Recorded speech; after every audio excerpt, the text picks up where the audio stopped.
Y cuando estéis orando, perdonad si tenéis algo contra alguno, para que también vuestro Padre que está en los cielos os perdone a vosotros vuestras ofensas. Preste mucha atención a esta sentencia divina que salió de los labios mismos de nuestro Señor Jesucristo y que está registrada en el Evangelio según San Marcos, capítulo 11, verso 25. Aquí está la causa número 1, por la cual millones de oraciones quedan atrapadas en el techo y nunca llegan al trono de la gracia.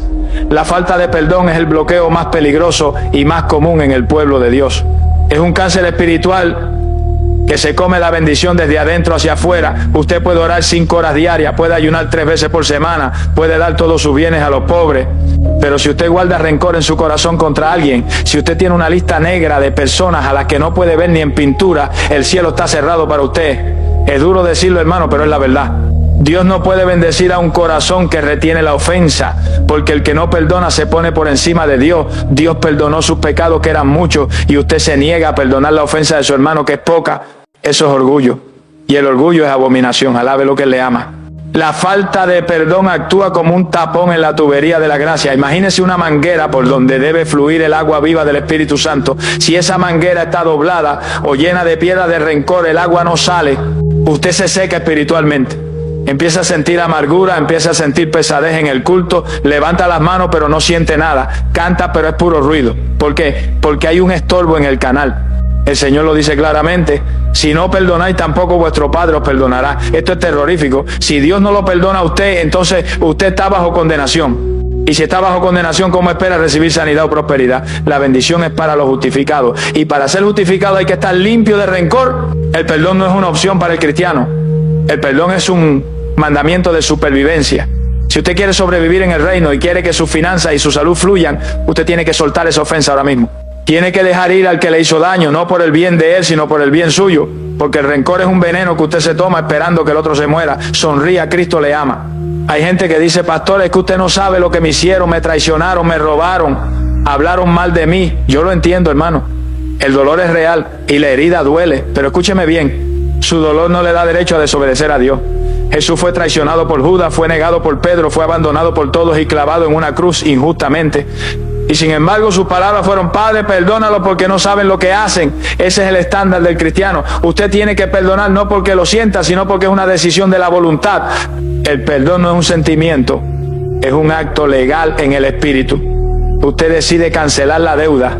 Usted decide romper el pagaré que tenía contra esa persona. Usted dice: Señor, aunque me duele, yo decido perdonar a mi ex esposo.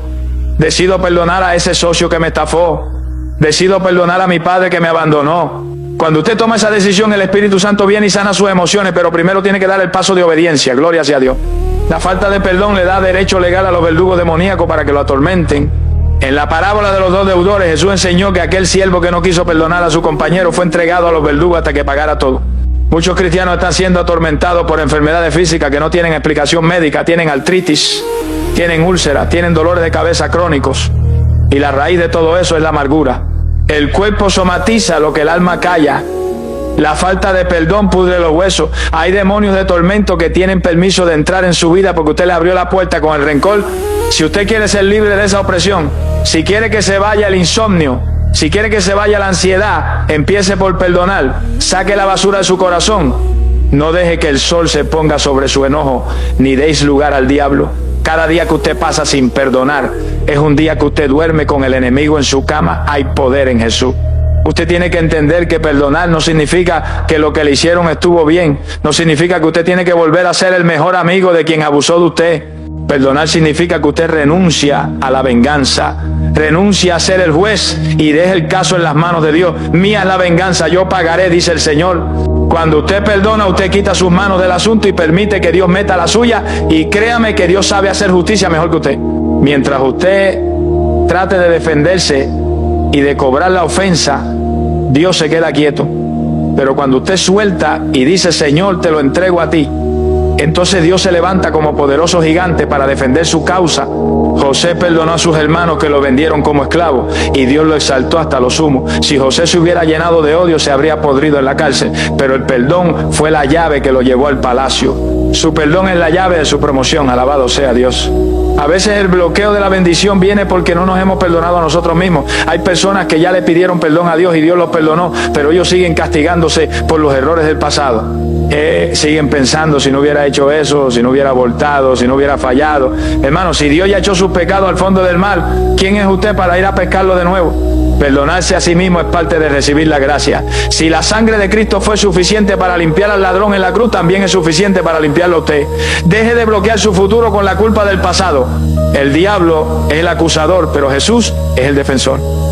Acepte el perdón divino y suéltese a sí mismo.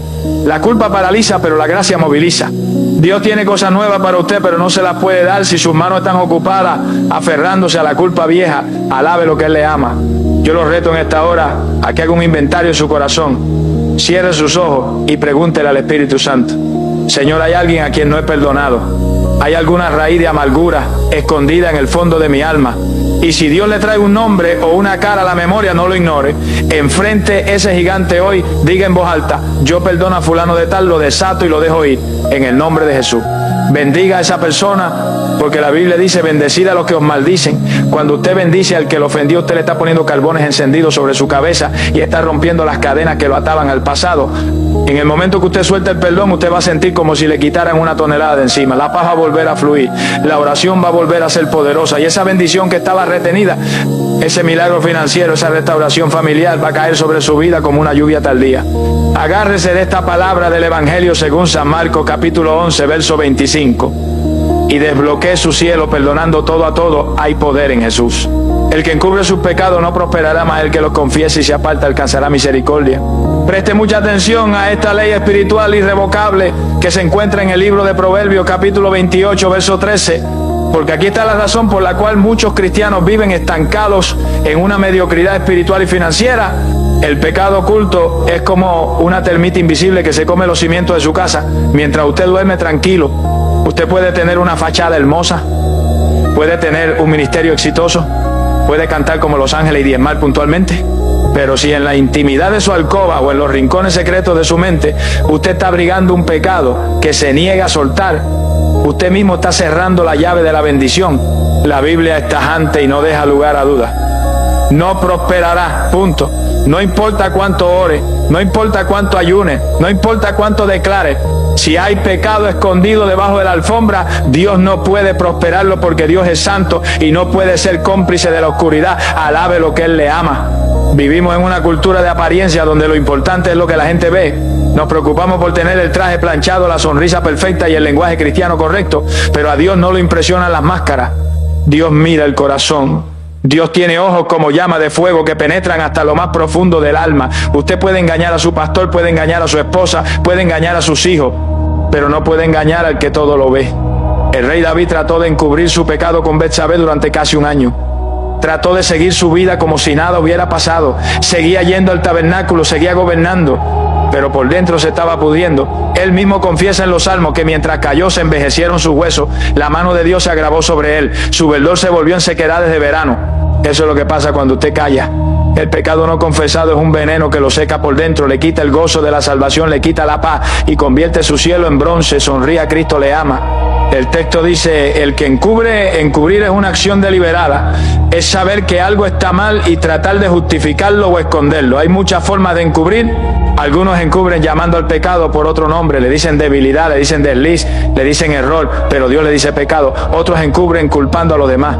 Dicen: es que mi esposa me provoca, es que mi jefe me presiona, pero la responsabilidad es personal. Otros encubren simplemente ignorando la voz de la conciencia hasta que ésta se cauteriza. Tenga cuidado con las zorras pequeñas, esos pecados que parecen insignificantes, esa mentirita blanca en la declaración de impuestos, esa mirada lujuriosa en el internet cuando nadie lo ve, ese rencor que guarda en secreto. Esas son las pequeñas grietas por donde se escapa la unción. El diablo no necesita que usted cometa un crimen grande para destruirlo.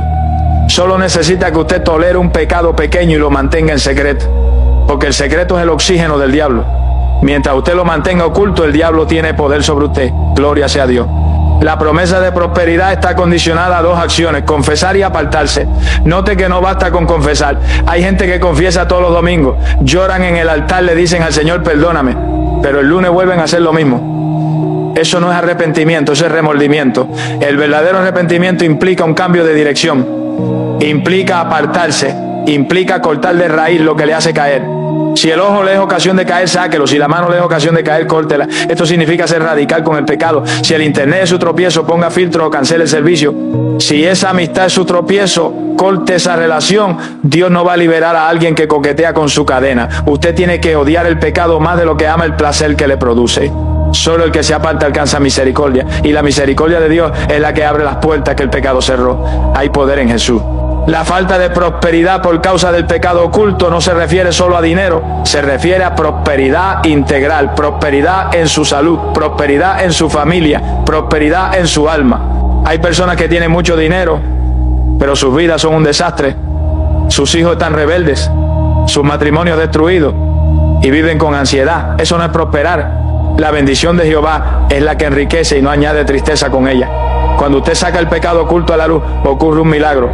La carga se cae, la vergüenza se va y usted empieza a respirar aire puro de libertad. La luz de Dios entra y desinfecta la herida. El diablo pierde su argumento legal contra usted.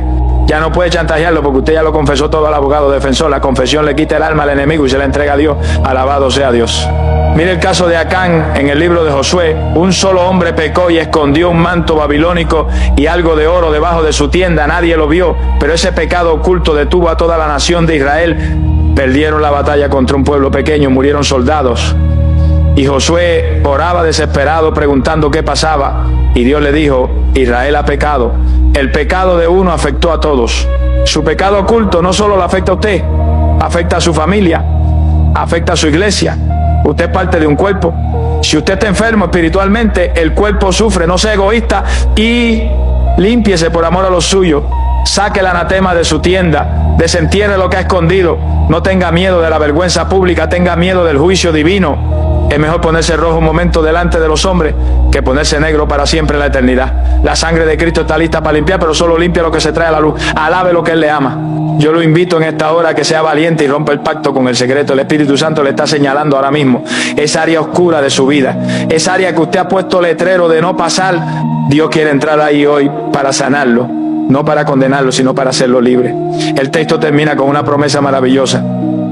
Alcanzará misericordia. La misericordia de Dios es grande, es tierna, es restauradora. Dios no quiere aplastarlo, Dios quiere levantarlo. Pero necesita que usted sea honesto. Venga al trono de la gracia tal como es. Sin excusas, sin justificaciones. Diga, Señor, he pecado contra el cielo y contra ti.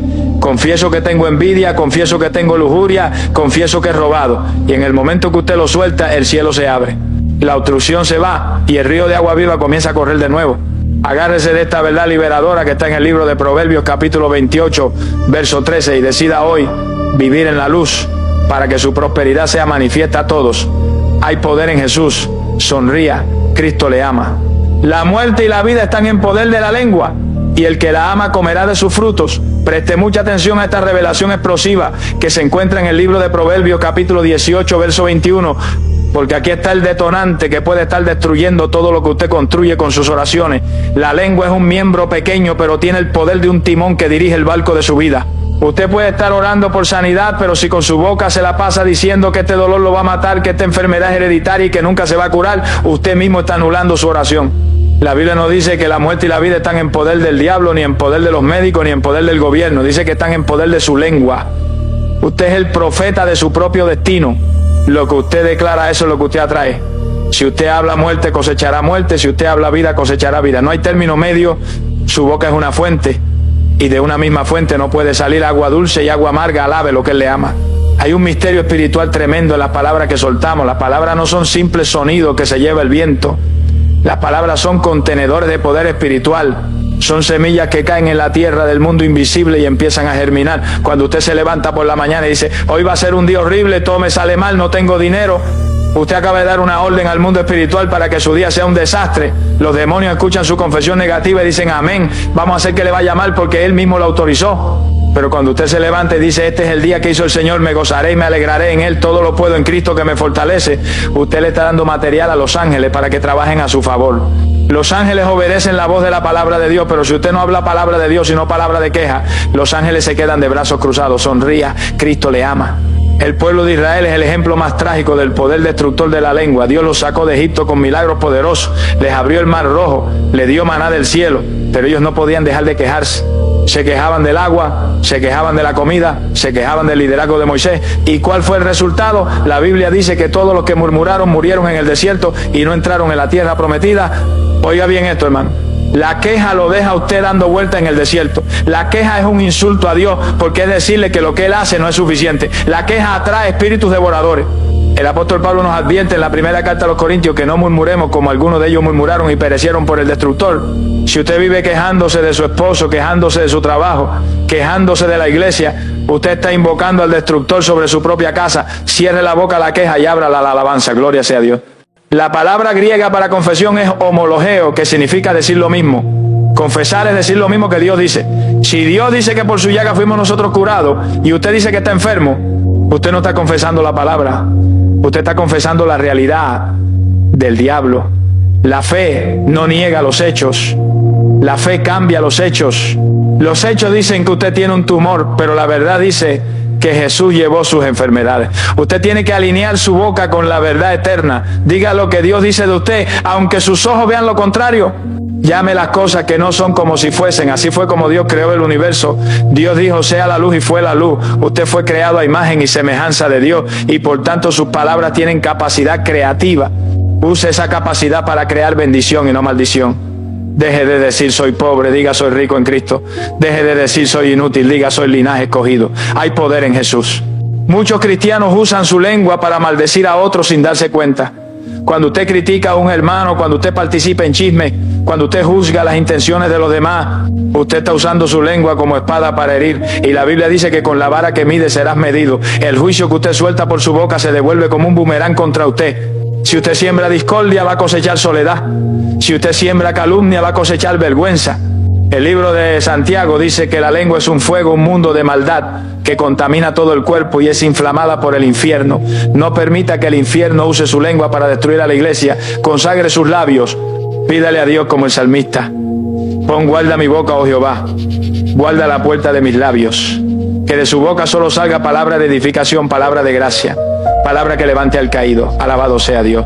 El apóstol Pedro nos da la clave para tener una vida buena. Dice, el que quiera amar la vida y ver días buenos, refrene su lengua del mal y sus labios no hablen engaño. ¿Quiere usted ver días buenos? ¿Quiere que se acabe la racha de mala suerte? Empiece por refrenar su lengua. Haga un ayuno de palabras negativas. Propóngase no decir nada negativo durante una semana. Cada vez que le venga un pensamiento de derrota, muérdase la lengua y cámbielo por una alabanza. Al principio le va a costar porque estamos mal acostumbrados a ser negativos, pero a medida que usted ejercita su vocabulario de fe, su atmósfera va a cambiar. La gente va a querer estar con usted porque sus palabras imparten vida. Su casa se va a llenar de luz. Sus hijos van a ser transformados por las palabras de bendición que usted les profetiza. No les diga bruto, no les diga rebelde, dígales ustedes son sabios, ustedes son siervos de Dios. Profetice sobre sus huesos secos y vivirán. Alabe lo que Él le ama.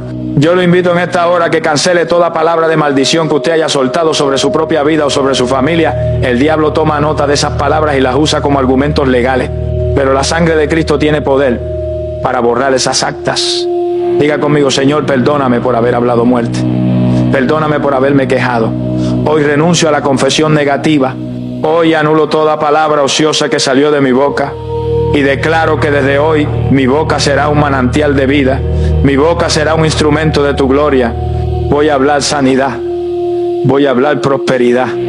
Voy a hablar victoria. Porque he entendido que en mi boca está el milagro. Agárrese de esta verdad poderosa que está en el libro de Proverbios, capítulo 18, verso 21. Y use la llave de su lengua para abrir las puertas de la bendición que estaban cerradas. Hay poder en Jesús. Sonría, Cristo le ama. Pero pida con fe, no dudando nada, porque el que duda es semejante a la onda del mar que es arrastrada por el viento y echada de una parte a otra. No piense pues quien tal haga que recibirá cosa alguna del Señor. Preste mucha atención a esta advertencia severa que se encuentra en la carta de Santiago, capítulo 1, versos 6 y 7, porque aquí nos encontramos con un obstáculo sutil pero letal que anula automáticamente nuestras peticiones antes de que sean contestadas. La duda. Muchos cristianos piensan que la duda es algo inofensivo. Piensan que es normal cuestionar a Dios o sentirse inseguro, pero la Biblia cataloga la duda como un pecado de deslealtad. Cuando usted duda, usted está diciendo indirectamente que Dios no es confiable, que Dios puede fallar, que Dios no es tan bueno como dice ser. La duda es un insulto al carácter de Dios. Imagínese que su hijo le pida comida y al mismo tiempo le diga a sus amigos que no cree que su papá le vaya a dar de comer porque es malo o porque no tiene dinero, eso le rompería el corazón. De la misma manera, cuando usted se acerca al trono de la gracia temblando de incredulidad, pensando a ver si de pronto Dios me escucha, usted está deshonrando al Rey y Dios no puede honrar la incredulidad. Dios honra la fe. La fe es la moneda del reino y sin fe es imposible agradar a Dios. Alabe lo que Él le ama. El apóstol Santiago usa una ilustración poderosa. Dice que el que dude es semejante a la onda del mar. Fíjese en la inestabilidad de una ola. La ola no tiene forma definida. La ola depende totalmente del viento. Si el viento sopla al norte, la ola va al norte. Si el viento sopla al sur, la ola va al sur. Así son los cristianos de doble ánimo. Son personas gobernadas por las circunstancias y no por la palabra de Dios. Si amanecen con dinero en el bolsillo, dicen gloria a Dios. Él es fiel. Pero si amanecen sin dinero, dicen Dios me abandonó, esto no funciona. Si el médico les dice que están mejor, aleluya. Pero si el médico les dice que están peor, se deprimen y quieren morirse. Esa inestabilidad emocional es lo que bloquea la bendición. Dios no puede depositar su gloria pesada en un vaso que se está moviendo de un lado a otro. Dios necesita vasos firmes, vasos estables. Gente que diga, aunque la higuera no florezca y en las vides no haya frutos, con todo yo me alegraré en Jehová. Esa es la estabilidad que atrae el milagro. Sonríe, a Cristo le ama. El término bíblico para esta condición es hombre de doble ánimo. En el idioma original griego, esto significa literalmente tener dos almas o ser de dos mentes. Es una esquizofrenia espiritual. La persona de doble ánimo trata de vivir en dos mundos al mismo tiempo. Quiere confiar en Dios, pero también quiere tener un plan B por si Dios falla.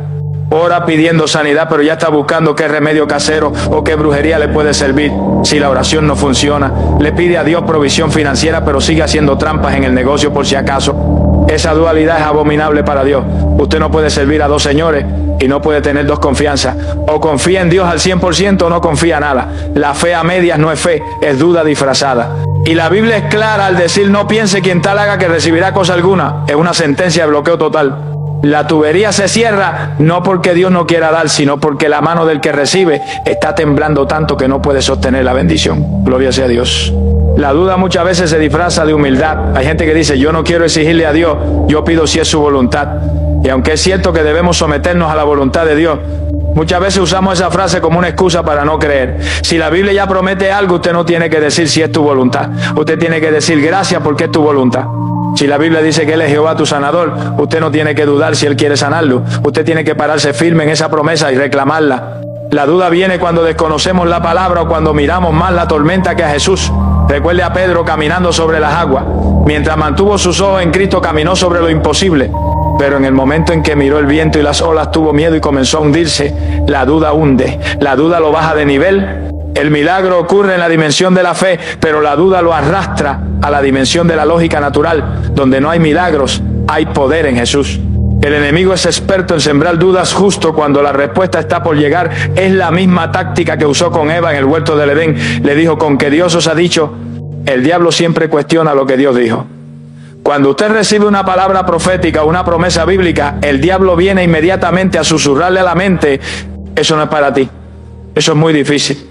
Ya ha pasado mucho tiempo y no ves nada. Si usted le presta el oído a esos susurros, usted empieza a fluctuar. Y el que fluctúa pierde la batalla. La Biblia dice, mantengamos firmes sin fluctuar la profesión de nuestra esperanza. La palabra fluctuar significa moverse como un péndulo. Hoy sí, mañana no. Dios busca gente con un espíritu de determinación.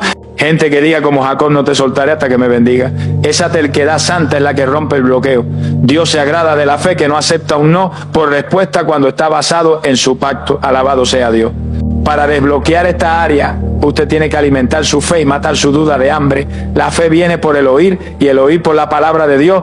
Si usted pasa todo el día viendo noticias negativas, escuchando gente quejumbrosa y llenando su mente de basura del mundo, es obvio que va a tener dudas. Usted necesita saturar su mente con la Escritura. Necesita rodearse de gente de fe que le hable el idioma del reino. Cuando la duda toque a su puerta, respóndale con un escrito está. No discuta con la duda con sus propios pensamientos. Contraataque con la espada del Espíritu. Cuando venga el pensamiento de que se va a morir, diga, no moriré, sino que viviré y contaré las obras de Jehová. Cuando venga el pensamiento de escasez, diga, mi Dios suplirá todo lo que me falta. La confesión constante de la palabra estabiliza su alma. Es como echar el ancla en medio de la tempestad. El barco se puede mover, pero no se va a la deriva porque está anclado en la roca inconmovible de los siglos. Alabe lo que Él le ama. Yo lo invito en esta hora a que renuncie al espíritu de doble ánimo. Tome una decisión de calidad hoy mismo. Decida que le va a creer a Dios aunque todo el mundo diga lo contrario. Decida que la palabra de Dios es la verdad absoluta y que sus sentimientos son mentirosos. Pídale perdón al Señor por haber dudado de su fidelidad. Dígale: Señor, perdóname por haber sido como la onda del mar. Hoy planto mis pies sobre la roca. Hoy decido creer. Hoy echo fuera todo temor y toda incertidumbre.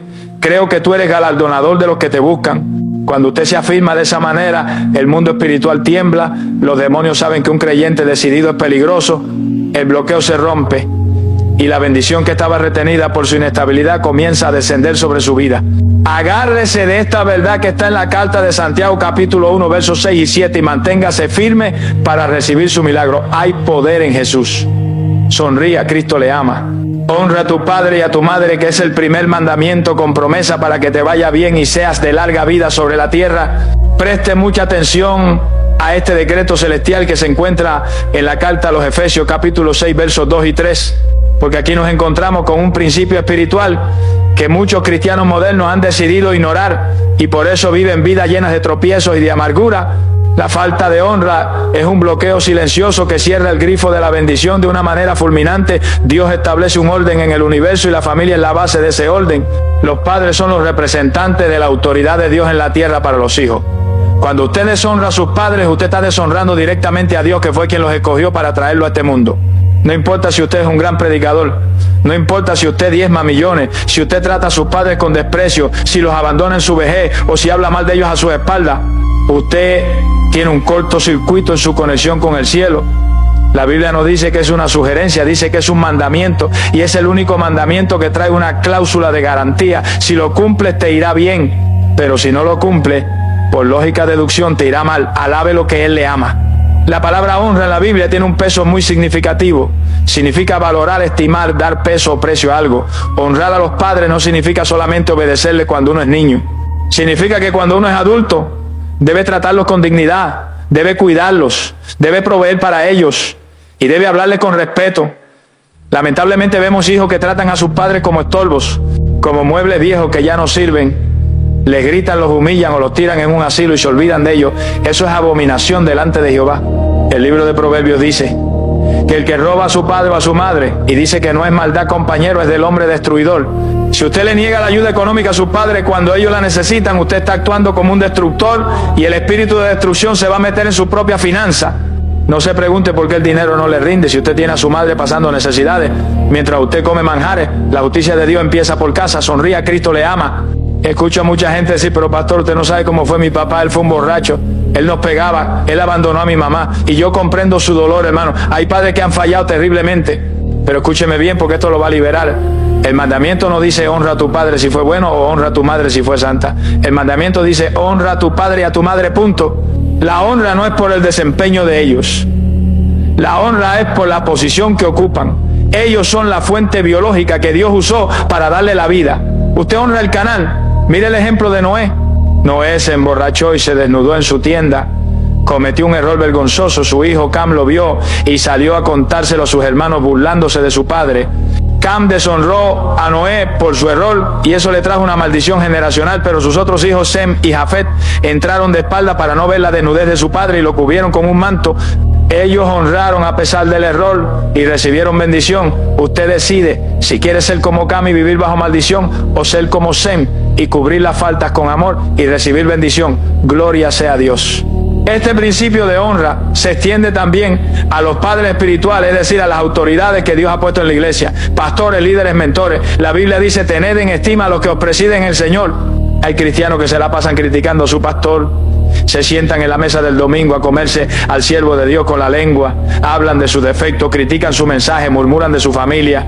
Eso es veneno mortal para su propia vida espiritual. Usted no puede recibir la unción de alguien a quien usted deshonra. Si usted rompe la tubería, ¿cómo espera que le llegue el agua? Miriam y Aarón murmuraron contra Moisés porque se había casado con una mujer cusita. Ellos tenían razón en lo natural, pero estaban equivocados en lo espiritual porque tocaron al ungido de Dios. Y el resultado fue que Miriam quedó leprosa y el campamento se detuvo 7 días. La deshonra detiene el avance. Si usted siente que su vida está estancada, revise cómo está su boca con respecto a sus autoridades. Hay poder en Jesús. La promesa dice para que te vaya bien y seas de larga vida sobre la tierra. Fíjese que hay una conexión directa entre la honra y la duración y calidad de la vida. La deshonra corta la vida. Y no me refiero solo a morir joven físicamente, sino a que se mueren sus sueños, se mueren sus proyectos, se muere su gozo. Absalón fue un hijo que deshonró a su padre David. Se rebeló, quiso quitarle el reino. Se acostó con sus concubinas. ¿Y cómo terminó Absalón? Terminó colgado de un árbol atravesado por lanzas en la flor de su juventud. La deshonra es un espíritu suicida. Cuando usted se levanta contra la autoridad establecida por Dios, usted se está quitando la cobertura y queda expuesto a los ataques del diablo. En cambio, la honra trae una cobertura de protección. Cuando usted honra a sus padres, a sus pastores, la bendición que está sobre ellos fluye hacia usted como el aceite que descendía por la barba de Aarón hasta el borde de sus vestiduras. La honra lo posiciona debajo del fluir de la unción. Alabado sea Dios. Jesús mismo nos dio ejemplo de honra. Aún en la cruz, mientras estaba muriendo y cargando el pecado del mundo, se preocupó por su madre María y se la encargó al apóstol Juan para que la cuidara. En su momento de mayor dolor no se olvidó de honrar a quien le dio a luz. También los fariseos fueron reprendidos por Jesús porque inventaban excusas religiosas para no ayudar a sus padres. Decían que el dinero era corbán, es decir, ofrenda para Dios, y por eso no podían dárselo a sus padres. Jesús les dijo que invalidaban la palabra de Dios con su tradición. No use a Dios de excusa para ser un mal hijo. No diga que no tiene tiempo para visitar a su viejo porque está muy ocupado en la iglesia. El primer ministerio es su familia. Si usted no cuida de lo suyo, y mayormente de los de su casa, ha negado la fe y es peor que un incrédulo. Eso está en la Biblia. Es fuerte, pero es necesario para desbloquear la bendición. Alabe lo que Él le ama. Yo lo invito en esta hora a que restaure el altar de la honra en su vida. Si sus padres están vivos, no espera que se mueran para llevarle flores. Llámelos hoy, visítelos hoy, pídales perdón si los ha ofendido. Envíeles una ofrenda de amor. No importa si es mucho o poco, lo que importa es el gesto de honra.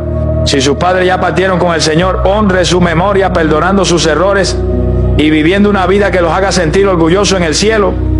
Y con sus autoridades espirituales decida ser un escudero y no un crítico. Decida ser alguien que levanta los brazos de Moisés y no alguien que tira piedra. Cuando usted decide caminar en el código de la honra, usted activa la promesa de Efesios 6:3. ¿Le va a ir bien? No importa cómo esté la economía del mundo, usted le va a ir bien. Sus días serán alargados y llenos de satisfacción, porque Dios honra a los que le honran. Agárrese de esta verdad y desbloquee su futuro a través del poder de la honra. Hay poder en Jesús. Sonría, Cristo le ama. Pedís y no recibís porque pedís mal para gastar en vuestros deleites. Preste mucha atención a este diagnóstico quirúrgico que nos da el apóstol Santiago en el capítulo 4, verso 3 de su carta. Porque aquí se revela la causa oculta de tantas oraciones frustradas en el pueblo de Dios. Muchas veces nos acercamos al tribunal del cielo con una lista de peticiones que parecen legítimas. Pedimos dinero, pedimos salud, pedimos un esposo, pedimos éxito en los negocios. Y cuando no vemos la respuesta nos enojamos con Dios y pensamos que Él no es fiel a sus promesas. Pero el problema no está en la fidelidad de Dios, el problema está en la intención del corazón que pide. La Biblia dice claramente que ustedes piden y no reciben porque piden mal. Hay una forma correcta de pedir y hay una forma incorrecta de pedir. Pedir mal significa pedir con una motivación egoísta, pedir con el único fin de satisfacer los deseos de la carne. Pedir para alimentar la vanidad, pedir para competir con el vecino o pedir para tener una vida cómoda, lejos del propósito divino. Dios no es un genio de la lámpara que está obligado a cumplir su capricho. Dios es un padre responsable que no va a financiar nada que lo aleje a usted de su presencia o que infle su orgullo. Alabe lo que Él le ama. El sistema del mundo nos ha enseñado a ser el centro del universo, todo gira en torno a yo, mime, conmigo. Y lamentablemente esa mentalidad ha invadido la iglesia. Escuchamos oraciones que son vergonzosas delante de los ángeles. Gente clamando, Señor, dame un carro del año para callarle la boca a mi cuñado que se burla de mí. Señor, dame la lotería para no tener que trabajar más. Irme de vacaciones por el mundo, Señor. Haz que esa mujer deje a su marido y se fije en mí. Esas son oraciones nacidas en el infierno, no en el cielo. Dios no va a responder una oración que tiene como raíz la envidia, la codicia, la pereza o el adulterio. Dios conoce las intenciones más profundas del corazón. Usted puede engañar al pastor con palabras religiosas, pero usted no puede engañar al que escudriña la mente y el espíritu. Si su motivación es gastar en sus deleites, es decir, usar la bendición para su propio placer carnal, sin importarle el reino de Dios, el cielo se cierra herméticamente. Dios no da recursos para que usted se pierda en el mundo. Dios da recursos para que usted cumpla su misión en la tierra. Sonría, Cristo le ama. Piensa en esto como un inversionista celestial. Si usted fuera un inversionista multimillonario y alguien viniera a pedirle dinero para un proyecto, usted preguntaría, ¿para qué quieres el dinero y qué ganancia me va a dar a mí? Si la persona le dice, quiero el dinero para comprarme ropa cara, hacer fiesta y emborracharme, usted no le daría ni un centavo porque sería una mala inversión. Pero si la persona le dice, quiero el dinero para montar una empresa que va a dar trabajo a muchos y va a ayudar a la comunidad, usted probablemente invertiría. Dios hace lo mismo. Él invierte en proyectos que traen gloria a su nombre y expansión a su reino. Si su proyecto de vida es solamente acumular riqueza para morir rico, Dios no está interesado en invertir ahí. Pero si su oración es, Señor, bendíceme económicamente para poder financiar la obra misionera, para poder ayudar a las viudas, para poder educar a mis hijos en tu temor, hermano, ahí la cosa cambia. Esa es una motivación que mueve la mano de Dios, porque está alineada con el corazón de Dios. Gloria sea a Dios. A veces el silencio de Dios ante nuestras peticiones egoístas es en realidad una muestra de su misericordia. Hay cosas que si Dios se las diera hoy lo destruirían mañana. El hijo pródigo pidió su herencia antes de tiempo, motivado por el deseo de libertad y de placer. El padre se la dio y el muchacho terminó comiendo algarroba con los cerdos. Muchas veces nosotros somos como ese muchacho inmaduro, pedimos fama, pedimos poder, pedimos riqueza sin tener el carácter para manejarla. Si Dios le diera ese $1.000.000 que usted pide desesperadamente y usted todavía tiene un corazón egoísta y mundano, ese dinero serviría para pagar sus vicios, serviría para que usted dejara a su familia, serviría para que usted se olvidara de Dios. Por eso Dios en su amor le dice, no te lo doy todavía porque te amo demasiado como para verte destruido por tu propio éxito. Dios prefiere verlo a usted con lo necesario, pero salvó que verlo millonario y perdido en el infierno. Hay poder en Jesús. El apóstol Santiago usa la palabra deleites, que viene del griego hedone, de donde sacamos la palabra hedonismo. El hedonismo es la filosofía de vida que busca el placer como el fin supremo. El cristiano hedonista solo busca a Dios por lo que puede sacar de él. Son los que siguen a Jesús por los panes y los peces, pero no quieren cargar la cruz. Cuando la motivación es el placer, la oración se vuelve manipuladora. Empezamos a reclamar y a decretar como si le estuviéramos dando órdenes a Dios. Señor, yo decreto que tengo esa casa en la playa. Cuidado con eso. La verdadera oración de fe siempre se somete a la soberanía de Dios. Jesús en el huerto de Getsemaní nos enseñó la oración perfecta. Él dijo, Padre, si es posible, pasa de mí esta copa, pero no se haga mi voluntad sino la tuya. Jesús tenía un deseo humano legítimo de evitar el sufrimiento, pero sometió ese deseo al propósito eterno del Padre. Usted tiene que llevar sus deseos al altar y sacrificarlos. Tiene que decir, Señor, esto es lo que yo quiero, pero si esto no te agrada o si esto me va a alejar de ti, no me lo des. Prefiero tu voluntad antes que mi capricho. Alabado sea Dios. Mire el ejemplo de Ana en el Antiguo Testamento. Ana era estéril y quería un hijo. Durante años oró pidiendo un hijo, probablemente para quitarse la vergüenza social y para competir con Penina, la otra esposa que se burlaba de ella. Y durante años Dios cerró su matriz. ¿Por qué? Porque la motivación era egoísta, era para su propia satisfacción. Pero un día Ana cambió su oración. Un día subió al templo y dijo, Jehová de los ejércitos, si me dieres un hijo varón, yo lo dedicaré a Jehová todos los días de su vida. ¿Se da cuenta del cambio? Ahora no pedía un hijo para ella, pedía un hijo para dárselo a Dios. Cambió el para mí por el para ti. Y en ese momento el bloqueo se rompió. Dios le dio a Samuel y Samuel fue el profeta que cambió la historia de Israel. Cuando usted cambia el para mí por el para ti, el cielo se abre. Cuando usted deja de buscar lo suyo propio y empieza a buscar lo que es de Cristo, la bendición fluye sin estorbo. Alabe lo que Él le ama. La codicia es idolatría, dice la palabra. Cuando usted pone su deseo por encima de Dios, ese deseo se convierte en un ídolo. Y Dios es celoso y no comparte su gloria con nadie. Usted tiene que derribar el ídolo del yo. Tiene que dejar de mirarse el ombligo y levantar la mirada al campo que está blanco para la siega. Pregúntese honestamente por qué quiero lo que estoy pidiendo. ¿Para qué quiero ser sano? ¿Para volver a la vida de pecado o para servir a Cristo con más fuerza? ¿Para qué quiero ese empleo? ¿Para tener estatus o para hacer luz en ese lugar? Dios pesa los espíritus. Si usted purifica sus motivos, si usted alinea su corazón con el latido de Dios, usted va a ver milagros que nunca imaginó. Dios está buscando canales limpios a través de los cuales pueda fluir su poder. Sea un canal y no un depósito. El depósito retiene y se estanca, el canal recibe y deja pasar. Deje que la bendición pase a través de usted para bendecir a otro y nunca le faltará nada. Hay poder en Jesús. Yo lo invito en esta hora a que haga un acto de renunciamiento delante del Señor, ponga sus sueños, sus metas y sus peticiones en el altar y dígale, Señor, examina mi corazón y prueba mis pensamientos. Ve si en mí hay camino de perversidad. Renuncio a toda ambición egoísta, renuncio a querer usar tu poder para mi deleite vano. Hoy te entrego el control. Que mi vida sirva para tu propósito. Bendíceme para bendecir. prospérame para dar, sáname para servir. Cuando usted hace esa oración con sinceridad, el Espíritu Santo viene y quema la paja del egoísmo, y lo que queda es oro puro. Y entonces usted podrá pedir todo lo que quiera en el nombre de Jesús, y el Padre se lo dará, porque sus deseos serán los deseos de Dios. Agárrese de esta verdad transformadora que está en la carta de Santiago capítulo 4 verso 3 y limpie sus motivaciones para desbloquear las cataratas del cielo sobre su vida. Hay poder en Jesús, sonría, Cristo le ama.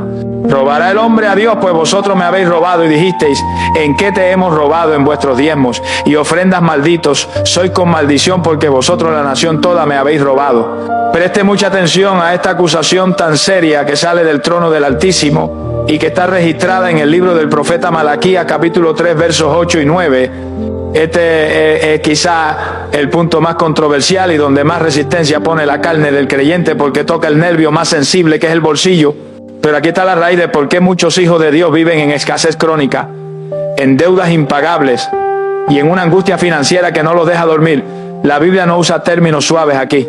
Dios no dice que usted es un descuidado o que es un olvidadizo. Dios dice claramente que si usted retiene los diezmos y las ofrendas, usted se convierte en un ladrón. Y no le está robando a cualquier persona, le está robando al dueño del oro y de la plata. Le está robando a aquel que le da el aire que respira y la fuerza para trabajar. Es imposible prosperar si usted tiene las manos manchadas con el dinero sagrado de Dios. La infidelidad financiera es un tapón de acero que bloquea las ventanas de los cielos. Usted puede orar y ayunar por prosperidad, pero si usted le roba a Dios, su oración es una abominación. Alabe lo que Él le ama. El principio del diezmo es un principio de reconocimiento de soberanía. Cuando usted devuelve el 10% de sus ingresos, usted le está diciendo al mundo espiritual que usted no es el dueño de su vida ni de su dinero, sino que usted es un administrador de los bienes de Dios. El Salmo 24 dice que de Jehová es la tierra y su plenitud. Todo lo que usted tiene se lo dio Dios. El trabajo, la inteligencia, la salud, las oportunidades, todo viene de Él. Y Él solamente le pide que le devuelva una pequeña parte como señal de pacto y de gratitud. Cuando usted se queda con esa parte, usted está declarando independencia, está diciendo yo me hice a mí mismo y no necesito a Dios. Esa actitud de arrogancia corta el flujo de la gracia. El diezmo no es una donación a la iglesia ni es una limosna para el pastor. El diezmo es una deuda que usted tiene con el reino. Es algo que ya no le pertenece a usted desde el momento que lo recibe. Es cosa santísima Jehová. Y tocar lo santo trae juicio. Recuerde a Belsasar, que usó los vasos sagrados del templo para su fiesta y esa misma noche perdió el reino y la vida. No juegue con lo que es de Dios. Sonría, Cristo le ama. El texto dice, maldito soy con maldición. Esta es una consecuencia automática de la desobediencia. Cuando usted no diezma, usted se sale de la cobertura financiera de Dios y entra en el terreno del enemigo. Usted queda expuesto a la economía del mundo, que es fluctuante y cruel. La maldición financiera se manifiesta como un saco roto. El profeta Ageo lo describe perfectamente cuando dice, el que trabaja jornal recibe su jornal en saco roto. Es ese dinero que entra por una mano y sale por la otra sin que usted sepa en qué se fue. Nunca le alcanza, siempre le falta, siempre está pidiendo prestado. Eso no es normal en un hijo de Dios. Eso es síntoma de que hay una maldición operando. Usted trabaja duro, se levanta temprano, se acuesta tarde y come pan de dolores, pero no ve el fruto de su esfuerzo. Porque la bendición de Jehová no está sobre su casa. La bendición de Jehová es la que enriquece. Sin esa bendición usted solo tiene esfuerzo humano. Y el esfuerzo humano es limitado, gloria sea a Dios. Uno de los efectos más terribles de robarle a Dios es que atraemos al devorador. En el verso 11 Dios dice que por causa de los que diezman, Él reprenderá al devorador. Pero si usted no diezma, el devorador tiene permiso legal para entrar en su economía. ¿Quién es el devorador? Es ese espíritu que destruye sus bienes. Es el que hace que el carro se dañe justo cuando usted cobró el cheque. Es el que trae enfermedades repentinas que se llevan todos sus ahorros en medicina.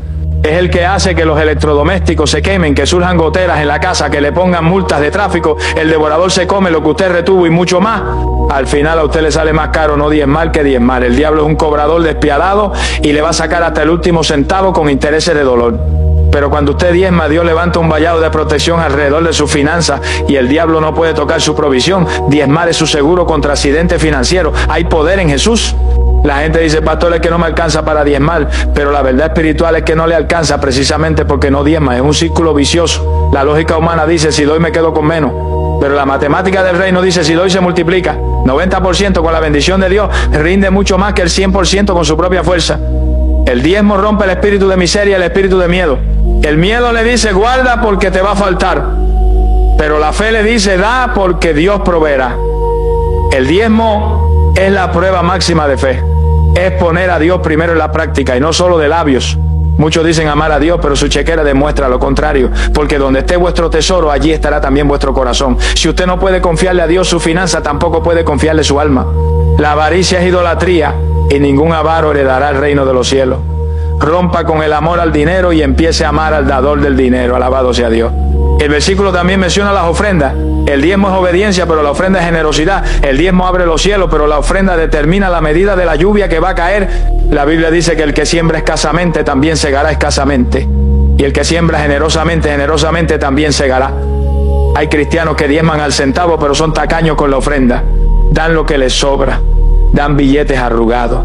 Y por eso su cosecha es raquítica. Dios ama al dador alegre. Dios observa cómo usted da. Recuerde a la viuda que dio las 2 blancas. Jesús dijo que ella dio más que todos los ricos porque dio todo lo que tenía. La ofrenda mueve el corazón de Dios cuando implica sacrificio. Cuando usted le da a Dios lo mejor de su cosecha y no la sobra, usted está honrando al Rey. Y el Rey se encargará de que a usted no le falte nada. No bloquee su bendición por ser mezquino. Tenga un corazón amplio y Dios llenará sus graneros con abundancia. Alabe lo que Él le ama. Yo lo invito en esta hora a que haga un pacto de restitución con Dios. Si usted le está robando a Dios, reconózcalo hoy con humildad. No busque excusas teológicas para no dar.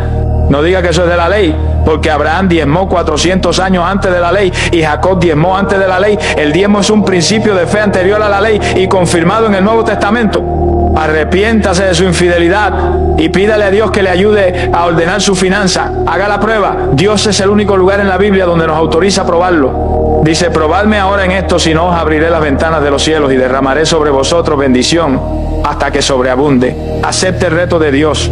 Empiece a diezmar fielmente y verá cómo se van los devoradores, verá cómo se abren puertas de empleo, verá cómo el dinero le rinde de forma sobrenatural. Desbloquee su economía con la llave de la fidelidad.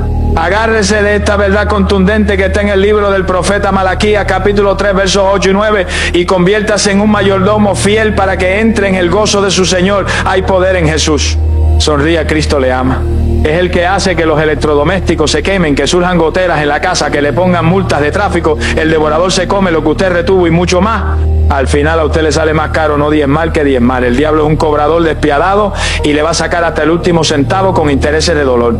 Pero cuando usted diezma, Dios levanta un vallado de protección alrededor de sus finanzas y el diablo no puede tocar su provisión. Diezmar es su seguro contra accidentes financieros. Hay poder en Jesús. La gente dice, pastor, es que no me alcanza para diezmar, pero la verdad espiritual es que no le alcanza precisamente porque no diezma. Es un círculo vicioso. La lógica humana dice, si doy me quedo con menos, pero la matemática del reino dice, si doy se multiplica. 90% con la bendición de Dios rinde mucho más que el 100% con su propia fuerza. El diezmo rompe el espíritu de miseria y el espíritu de miedo. El miedo le dice, guarda porque te va a faltar, pero la fe le dice, da porque Dios proveerá. El diezmo es la prueba máxima de fe. Es poner a Dios primero en la práctica y no solo de labios. Muchos dicen amar a Dios, pero su chequera demuestra lo contrario, porque donde esté vuestro tesoro, allí estará también vuestro corazón. Si usted no puede confiarle a Dios su finanza, tampoco puede confiarle su alma. La avaricia es idolatría y ningún avaro heredará el reino de los cielos. Rompa con el amor al dinero y empiece a amar al dador del dinero. Alabado sea Dios. El versículo también menciona las ofrendas. El diezmo es obediencia, pero la ofrenda es generosidad. El diezmo abre los cielos, pero la ofrenda determina la medida de la lluvia que va a caer. La Biblia dice que el que siembra escasamente también segará escasamente. Y el que siembra generosamente, generosamente también segará. Hay cristianos que diezman al centavo, pero son tacaños con la ofrenda. Dan lo que les sobra. Dan billetes arrugados. Y por eso su cosecha es raquítica. Dios ama al dador alegre. Dios observa cómo usted da. Recuerde a la viuda que dio las 2 blancas. Jesús dijo que ella dio más que todos los ricos porque dio todo lo que tenía. La ofrenda mueve el corazón de Dios cuando implica sacrificio. Cuando usted le da a Dios lo mejor de su cosecha y no la sobra, usted está honrando al Rey. Y el Rey se encargará de que a usted no le falte nada. No bloquee su bendición por ser mezquino. Tenga un corazón amplio y Dios llenará sus graneros con abundancia. Alabe lo que Él le ama.